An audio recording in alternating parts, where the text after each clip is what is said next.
But I do want you to understand something. These people are mostly on foot.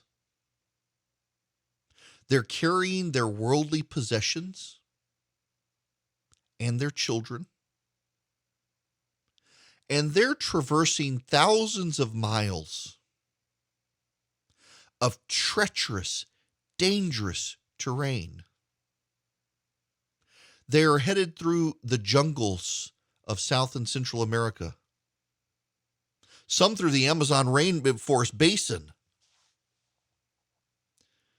You got anaconda, you got jaguars, you got spiders, you've got crocodiles and alligators. You've got traffickers, smugglers, gangs. I mean, you get through and you've survived the jaguars and the snakes and the spiders. And then you have to deal with the humans who can be as vicious and nasty. And it's not just them, you're on foot. You're walking the length of Central America. You come out of the jungles into the plains that lead into the northern deserts of Mexico, the southern deserts of the United States. There is no water. There are no rivers now. There is no rain, and there are no trees. And you are hot. You are exhausted. You have spent not days walking, more than a month walking, every day walking. And not just walking, you're searching for food. You're searching for food not for just for yourself, but for your children, for your wife. You're deciding, did I do it right? Should I do it? Should I go? Will I live? I put it to you this way because I need you to understand. I want you to understand. Don't hate these people. We can say they shouldn't come. We can say they'll overwhelm. We can say, no, you have to go home. But don't hate them. They're not the bad guy here. They're scared. They're hungry. They're yearning for a better life. They're fighting treacherous terrain and animals and humans.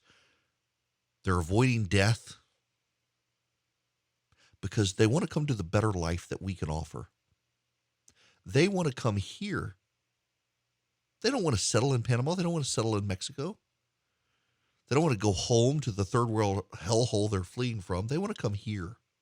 And we may say, no, we have a procedure and you haven't followed the procedure.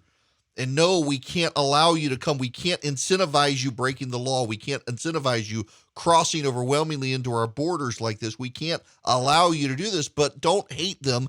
Understand their plight. Don't treat them as the enemy. Don't treat them as the bad guy. They don't know. And that's the point. They don't know. Because the Biden administration, when he campaigned, he said, come, I'm not Donald Trump. He said, we'll treat you better. We'll be more humane. And they, people struggling, starving, in despair, they took his words as, y'all come on here. America's borders are open for you.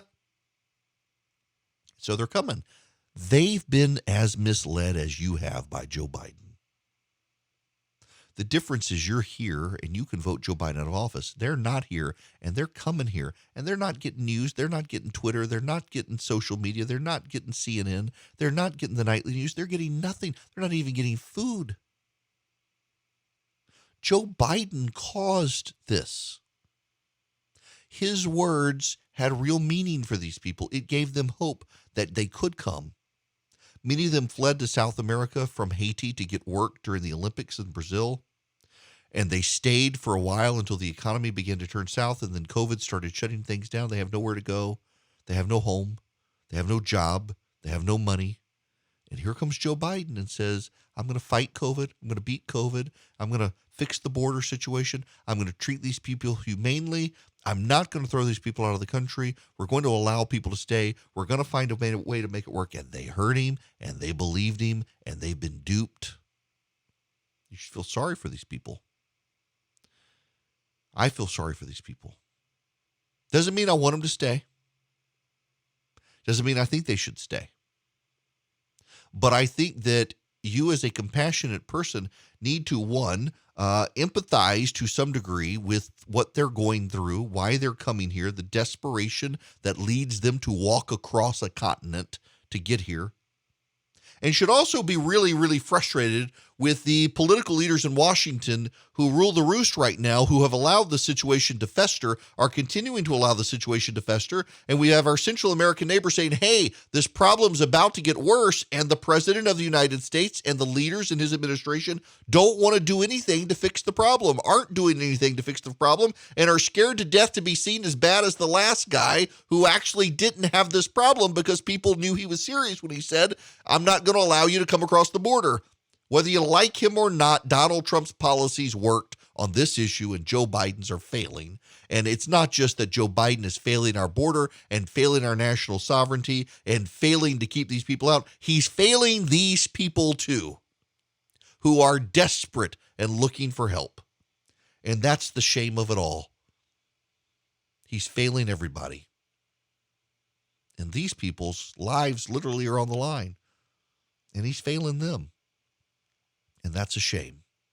It's not the empathetic Joe Biden he claimed to be.